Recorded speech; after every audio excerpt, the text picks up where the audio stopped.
Innal hamdalillah nahmaduhu wa nasta'inuhu wa nastaghfiruh wa na'udzu billahi min syururi anfusina wa min sayyiati a'malina may yahdihillahu fala mudhillalah wa may yudlilhu fala hadiyalah. Asyhadu an la ilaha illallah wa asyhadu anna Muhammadan abduhu wa rasuluh alladzi la nabiyya ba'dah wa la rasula ba'dah, amma ba'du. Pemirsa yang dirahmati Allah Subhanahu wa taala, dengan qudrah, iradah dan inayah dari Allah Subhanahu wa taala, pada hari ini kita bisa bertatap muka di media sosial, di udara, dalam rangka membedah karya-karya ulama-ulama kita. Yang mana pada kesempatan hari ini kita masih membahas berkaitan dengan sebuah buku yang berjudul Wahai Wanita, Raihlah Surga di Rumahmu. Pada hari ini kita masuk kepada sesi yaitu kata pengantar penulis ya. Supaya kita paham apa maksud dan tujuan dari apa yang beliau tulis, maka kita terlebih dahulu bahas berkaitan dengan kata pengantar penulis atau misalnya pendahuluan dari penulis. Baik, beliau rahimahullahu ta'ala berkata, segala puji bagi Allah, Tuhan semesta alam. Pemirsa yang dimuliakan oleh Allah Subhanahu wa ta'ala, hakikat pujian itu hanyalah milik Allah Subhanahu wa ta'ala. Dan sebenarnya yang namanya manusia itu tidak pantas untuk dipuji, karena hakikat pujian itu hanyalah milik Allah Subhanahu wa ta'ala.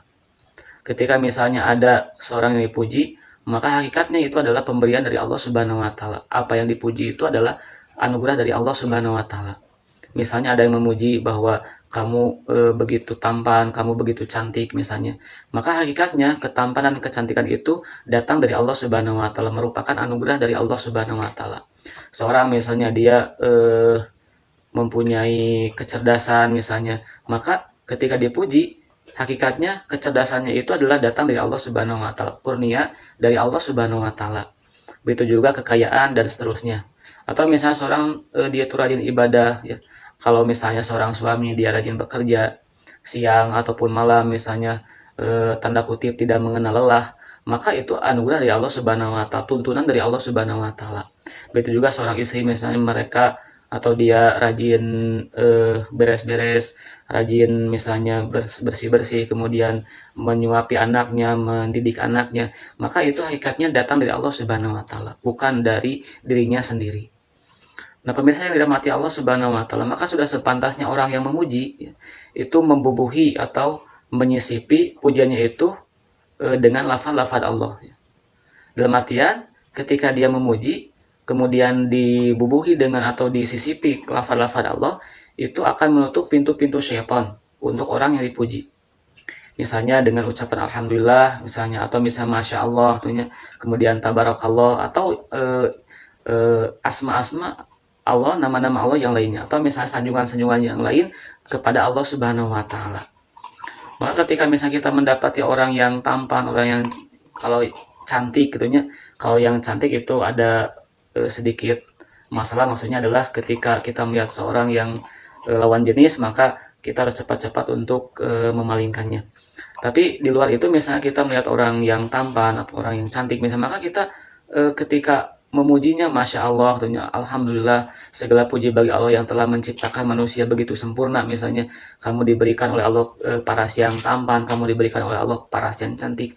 Begitu juga misalnya ada orang yang dia itu diberikan kecerdasan, masya Allah, alhamdulillah, kamu diberikan kecerdasan Allah Subhanahu wa ta'ala, dan seterusnya. Supaya ketika dia mendengar pujian tersebut, tiada lain yang dia dengar adalah lafaz-lafaz Allah, sehingga menyadarkan dirinya bahwa apa yang dia miliki, apa yang dia kuasai, tiada lain itu adalah pemberian dari Allah Subhanahu wa ta'ala, bukan semata-mata atas jerih payahnya atau karena keunggulan dirinya. Tidak seperti misalnya, oh kamu cantik, kamu ganteng misalnya, ya dong saya perawatannya misalnya mahal-mahal, tentunya siapa dulu misalnya saya setiap hari lulur dan seterusnya.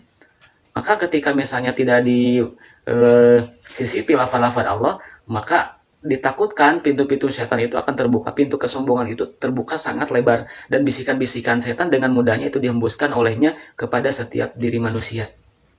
Namun setidaknya ketika dia mendengar lafaz Allah itu adalah anugerah dari Allah, maka dia akan timbul rasa sadar bahwa semuanya itu adalah karunia dari Allah Subhanahu wa ta'ala. Begitu seorang suami misalnya ketika dipuji, Masya Allah, artinya Alhamdulillah, suamimu begitu rajin, suamimu begitu misalnya tiada lelah mencari nafkah misalnya, tanda kutip ya, namanya manusia kan ada lelahnya.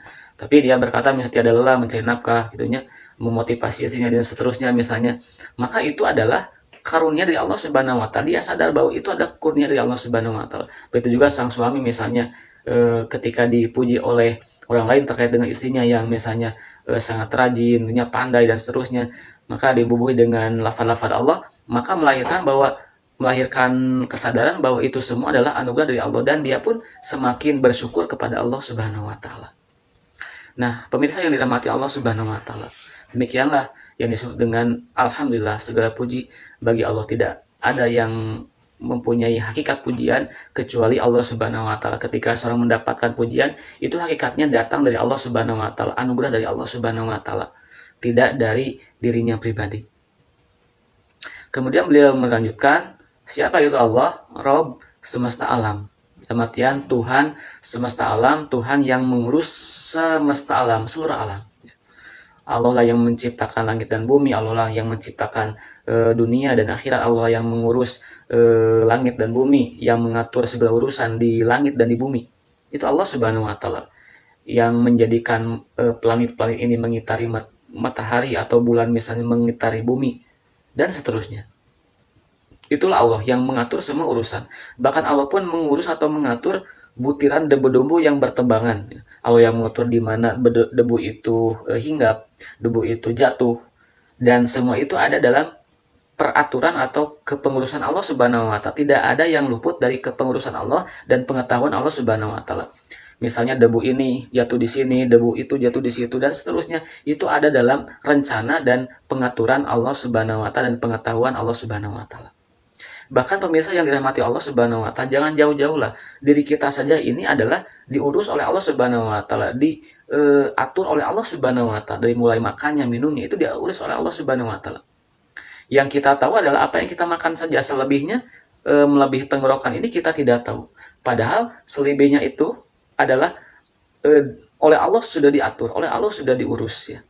Bagaimana makan itu dipisahkan, ada yang jadi dagingnya, ada yang jadi tulangnya, ada yang jadi sumsumnya, bahkan cairannya, ada yang jadi sel darah merahnya, sel darah putihnya, ada yang jadi keringatnya, atau bahkan mohon maaf ada yang jadi kotorannya, kencingnya, maninya, wadi dan seterusnya gitunya.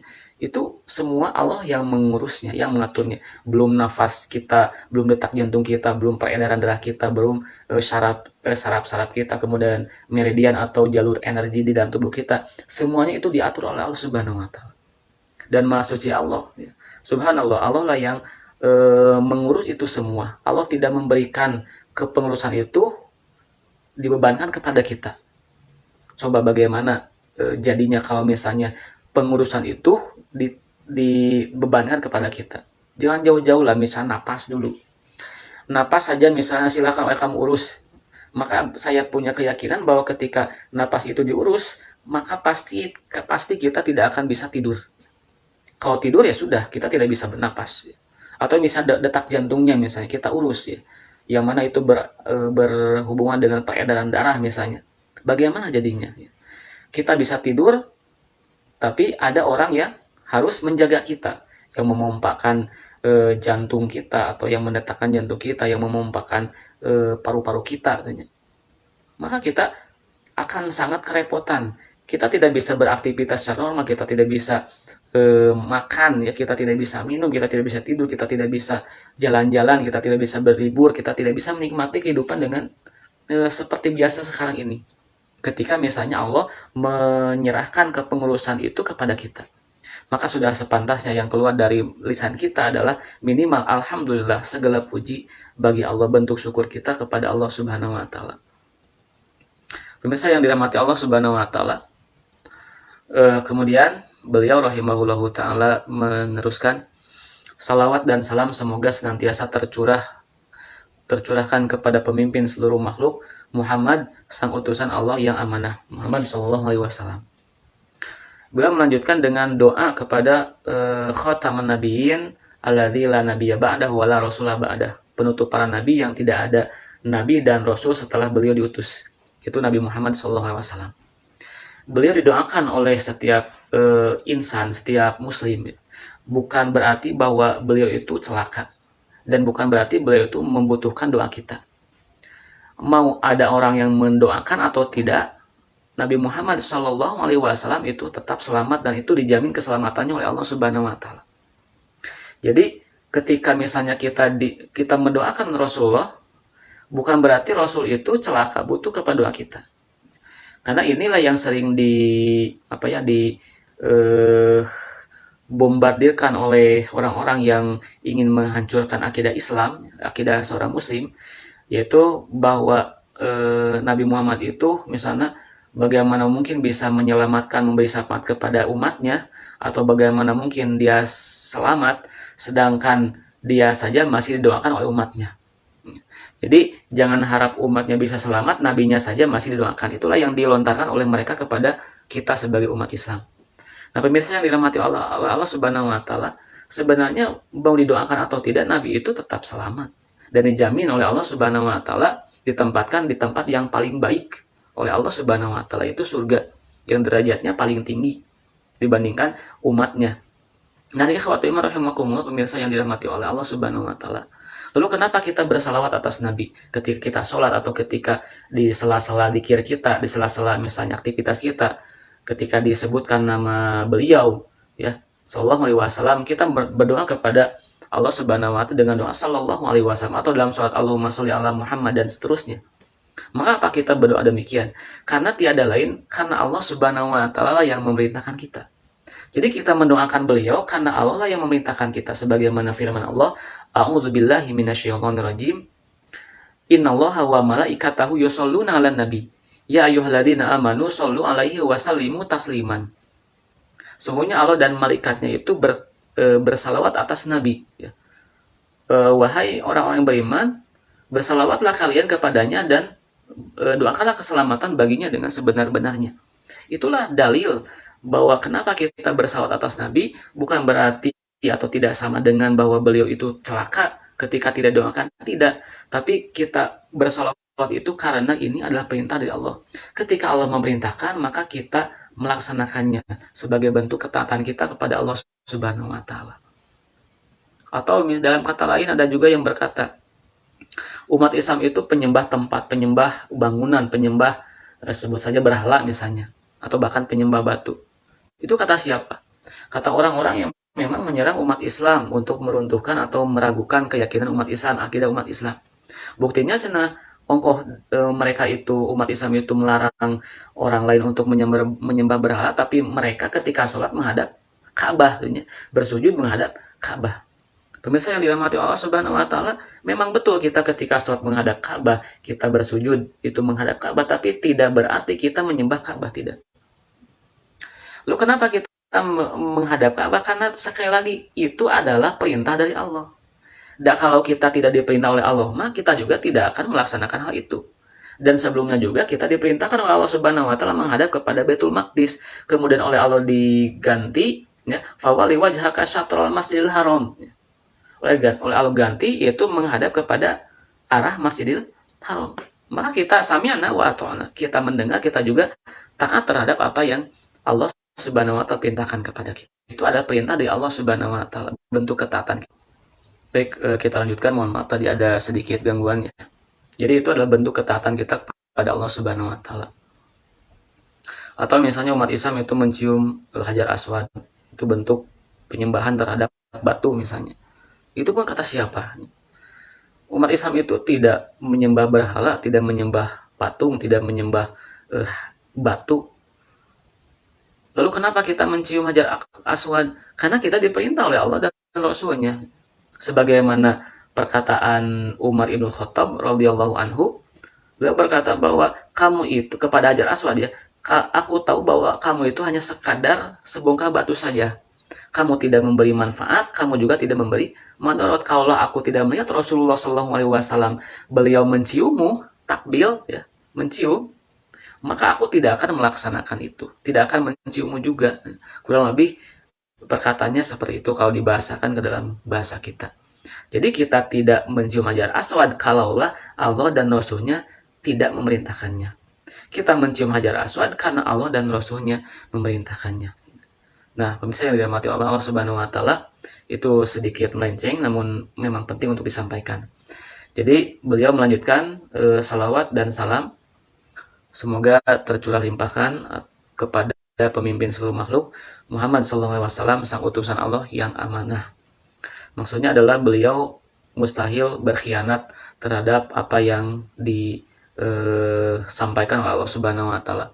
Beliau pasti siddiq, amanah, tabligh, fatonah, ya, beliau pasti jujur, benar, kemudian amanah, kemudian menyampaikan, dan cerdas. Mustahil beliau itu menyembunyikan risalah yang Allah sampaikan kepadanya melalui malaikat Jibril alaihissalam. Semuanya sudah disampaikan kepada umatnya. Tidak ada yang beliau sembunyikan, tidak ada yang beliau sisakan. Semuanya sudah dicurahkan, sudah disampaikan kepada umatnya. Jadi jadi agama ini sudah sempurna dan disempurnakan oleh Allah Subhanahu wa taala melalui Rasulullah Shallallahu alaihi wasallam. Kemudian beliau melanjutkan juga kepada para keluarga, sahabat, dan pengikut beliau hingga hari akhir nanti. Yaitu orang-orang yang beriman kepada beliau, yang mendukung dakwah beliau, yang berkorban bersama beliau tentunya untuk Allah Subhanahu wa taala dan meninggal dalam keadaan muslim, berserah diri kepada Allah Subhanahu wa taala. Kemudian beliau melanjutkan dengan sebuah subjudul yaitu tujuan penciptaan. Jadi di sini beliau membuat subjudul yaitu tujuan penciptaan. Sebelum kita jelaskan, pemirsa yang dirahmati oleh Allah Subhanahu wa taala. Sebagaimana yang sudah kita ketahui bahwa setiap pencipta, the creator, ya, itu pasti ketika menciptakan sesuatu itu punya tujuan. Seperti misalnya seorang profesor atau seorang manusia menciptakan handphone atau telepon misalnya, maka dia punya tujuan, di antaranya apa? Yaitu connecting people, ya, untuk menghubungkan manusia dari jarak yang jauh, tetap mereka bisa terhubung, bisa berkomunikasi, bisa berinteraksi, ya. Itu di antara tujuannya, dan tidak keluar dari itu, tidak melenceng dari itu, ya. Begitu juga misalnya seseorang itu menciptakan mesin cuci, dan maka apa? Untuk membantu misalnya pekerjaan ibu rumah tangga, meringankan beban mereka misalnya. Dan setiap ciptaan itu, setiap pencipta itu memberikan buku-buku panduan, ya. Mesin cuci ada panduannya, HP atau handphone itu ada panduannya juga, mobil, motor ada buku panduannya juga. Nah, ini khawatir iman rahimakumullah, itulah yang akan dilakukan oleh sang pencipta, ya, manusia, ya. Mereka menciptakan mobil, tujuannya untuk apa? Pasti ada tujuannya. Tidak mungkin mereka menciptakan sesuatu tanpa ada tujuannya. Dan diantara yang bisa kita ambil hikmahnya yaitu bahwa mereka itu ketika menciptakan sesuatu yang mereka pikirkan itu adalah asas manfaat. Dan inilah yang seharusnya umat Islam lebih lebih kedepankan, ya. Lebih diekspos masalah ini. Mereka saja, mohon maaf ya, walaupun tidak semuanya, mereka saja yang kafir itu yang dilihat itu adalah asas manfaatnya, ya. Ini manfaat tidak tentunya. Jadi bukan semata-mata yang dilihat itu adalah keuntungan materi semata. Oh, ini kalau diciptakan akan menghasilkan uang sebegini misalnya. Tidak. Tapi yang pertama kali dilihat itu adalah manfaatnya, asas manfaatnya. Maka kita sebagai umat Islam itu harus lebih peka lagi, harus lebih mengedepankan hal-hal tersebut, ya.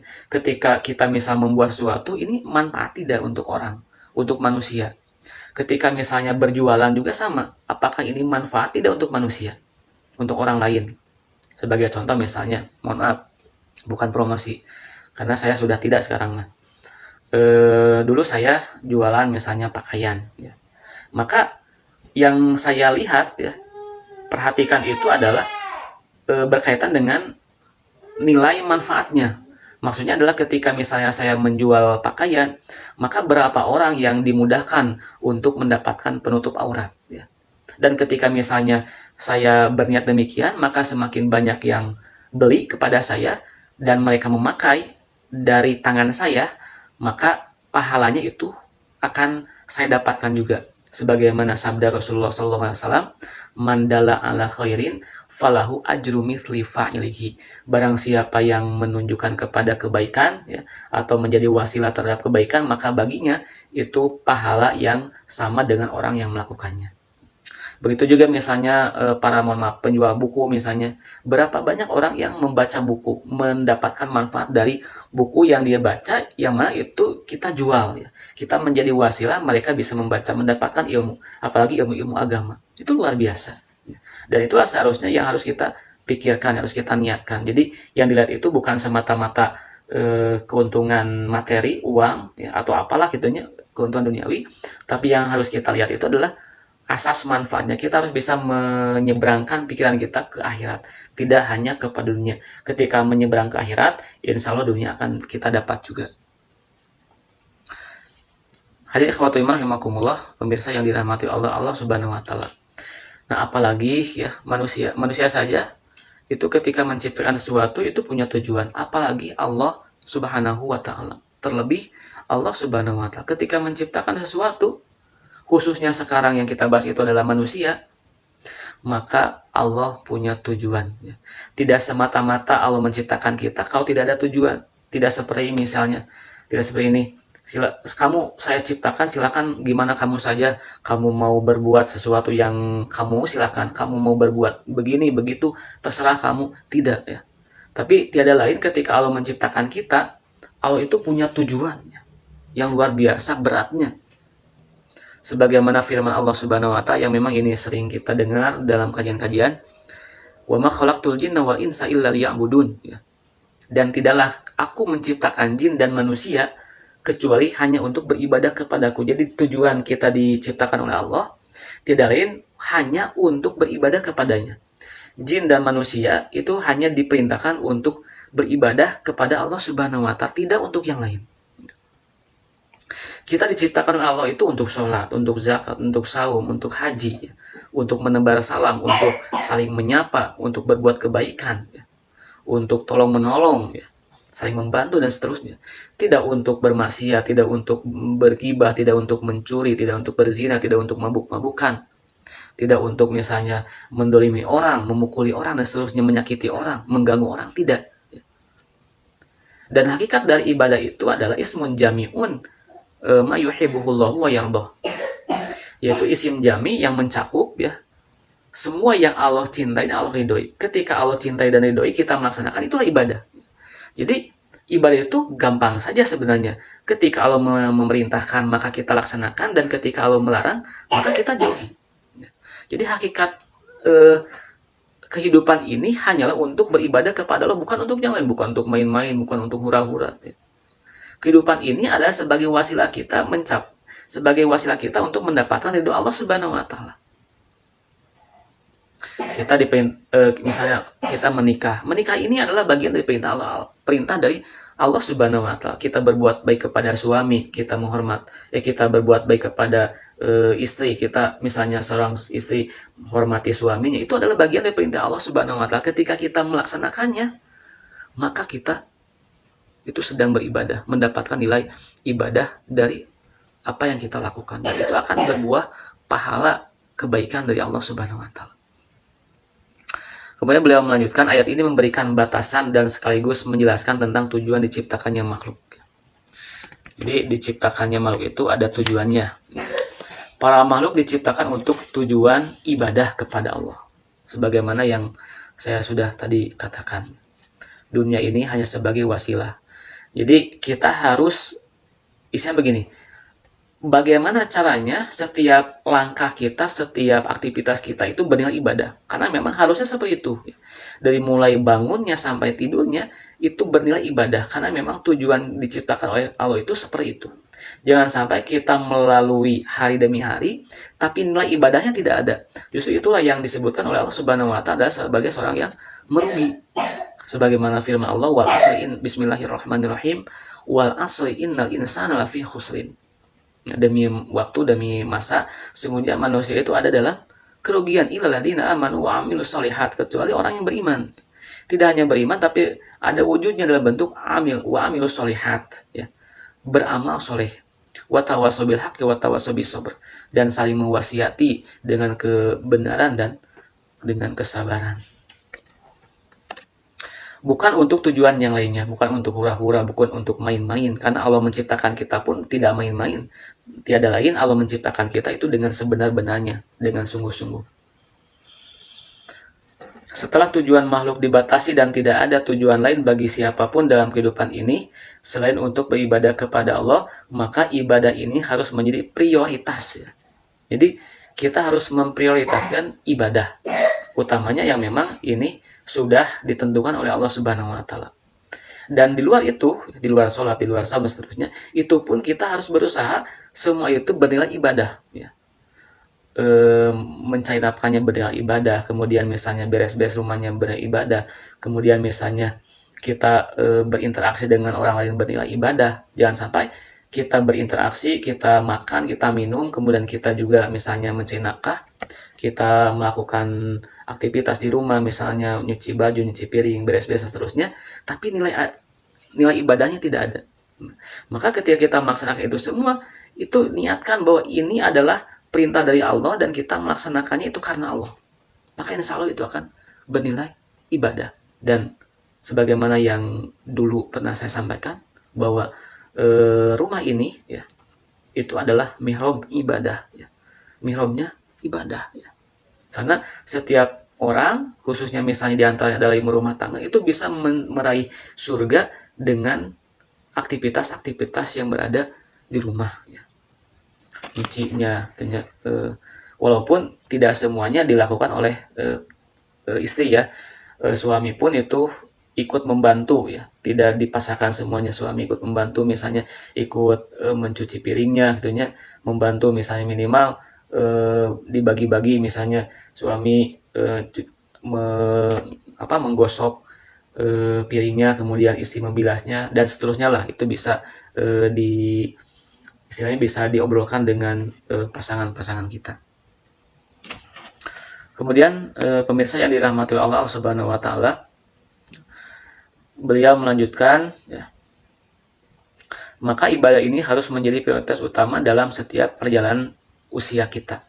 Jadi selama kita hidup, maka selama itu juga kita harus bisa menjadikan semua aktivitas kita itu bernilai ibadah. Ibadah itu tidak lama. Kenapa tidak lama? Karena ibadah itu hanya sampai kita mati saja, ya. Sudah mati, sudah tidak ada kewajiban lagi ibadah. Jadi kita ibadah itu hanya sebentar saja, sampai mati sudah.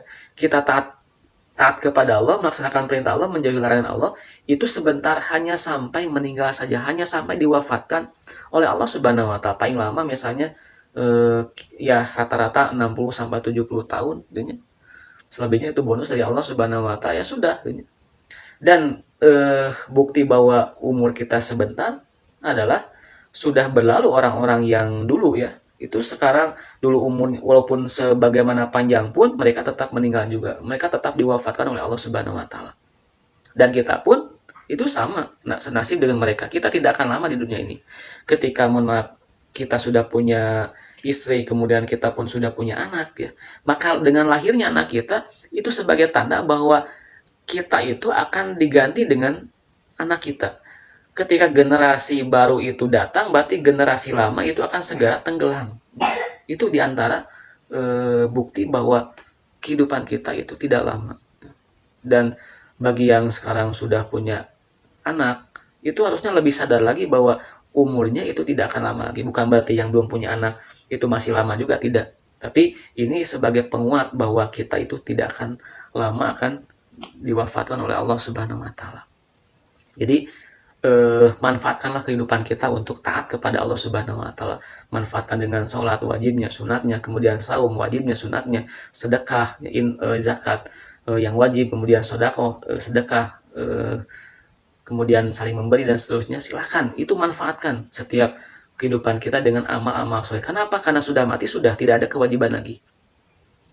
Dan misalnya kalau ditakdirkan ada orang meninggal, mohon maaf, ada yang meninggal misalnya, dia ingin kalau ditakdirkan akan dihidupkan kembali, walaupun ini mustahil kan, misalnya kalau itu ditakdirkan demikian, maka yang akan dia lakukan adalah ibadah juga, ya. bukan untuk misal melanjutkan permainan gamenya yang tertunda misalnya, atau tidurnya yang tertunda, kemudian misal liburannya yang tidak sempat misal, tidak. Tapi ketika dia hidup, dia akan atau berniat untuk melaksanakan ibadah-ibadah. Ketika misalnya siksaan itu ditampakkan kepadanya, maka dia akan berkata, laula akhartani ila ajalin qarib fa asaddaqo wa akum minas solihin. Andai saja aku diberikan waktu yang sebentar saja di dunia ini untuk hidup kembali, maka fa asaddaqo, aku pasti akan berbuat kebaikan, akan bersedekah, kemudian wa akum minas solihin, dan aku akan menjadi bagian di antara orang-orang yang soleh. Jadi bukan untuk yang lain. Jadi ketika misalnya ada kesempatan untuk hidup lagi, pasti dia akan mengejar sholatnya, saumnya yang tertunda, kemudian taubatnya misalnya, atau misalnya baca Qur'annya, ya, thalabul ilminya, ya, berbakti kepada orang tuanya, menyayangi istrinya, kemudian hormat kepada suaminya, itu yang akan dia kejar, bukan yang lain. Ketika misalnya dia diberi kesempatan untuk hidup kembali dengan waktu yang sangat singkat. Pemirsa yang dirahmati Allah Subhanahu wa taala, kemudian beliau melanjutkan juga, aktivitas yang kita lakukan dalam perjalanan usia kita hendaknya hanya dalam rangka ketaatan kepada Allah Subhanahu wa taala. Ya, semua aktivitas kita itu harus ya bernilai ibadah, dalam artian bentuk ketaatan kita kepada Allah Subhanahu wa taala. Seorang makan misalnya kalau hanya sekedar lapar, maka itu tidak ada nilai ibadah. Tapi ketika dia makan, dia punya niat dengan makannya itu memberi tenaga supaya bisa khusyuk dalam sholatnya. Kalau misalnya membantu pembangunan masjid supaya punya tenaga misalnya, supaya bisa sehat, ketika sehat banyak ibadah-ibadah yang bisa dilakukan, maka itu akan berbeda hasilnya, itu akan bernilai pahala. Begitu juga tidur, misalnya tidur itu kalau sekedar ngantuk, maka tidak akan ada nilai ibadah, tidak akan dapat pahala. Tapi ketika misalnya dia tidur berniat supaya dia fresh kembali, kemudian dia misalnya segar kembali dan bisa memulai aktivitas ibadah yang lain, maka dia insya Allah akan mendapatkan nilai pahala di sisi Allah Subhanahu wa taala.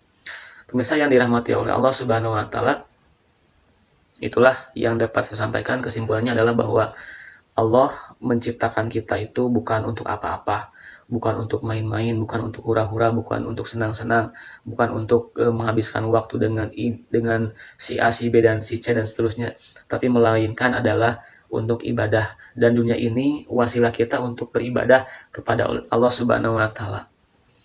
Begitu juga kita menikah, kita misalnya seorang suami mencari nafkah, itu bagian dari diperintahkan oleh Allah, dan kita harus sadari itu adalah perintah dari Allah dan kita taat kepada Allah, maka itu akan benar ibadah. Begitu juga seorang istri di rumah misalnya membantu suaminya, mengurus anak, mendidik anak, kemudian mengurus rumah tangga juga, ya. Itu sebagai perintah dari Allah Subhanahu wa taala untuk taat kepada suaminya, dan ketika dia melakukannya dia akan mendapatkan nilai ibadah. Begitu juga amal-amal yang lain. Ketika kita menyadari itu adalah perintah dari Allah, kita melaksanakan perintah Allah tersebut, dan yang kita pikirkan adalah balasan yang terbaik di sisi Allah, maka insya Allah itu akan bernilai ibadah dan mendapatkan pahala di sisi Allah Subhanahu wa taala. Itu mungkin yang dapat saya sampaikan pada kesempatan hari ini. Mohon maaf jika ada kekurangan. Aqulu qouli hadza wa astaghfirullah li wa lakum. Wassalamualaikum warahmatullahi wabarakatuh.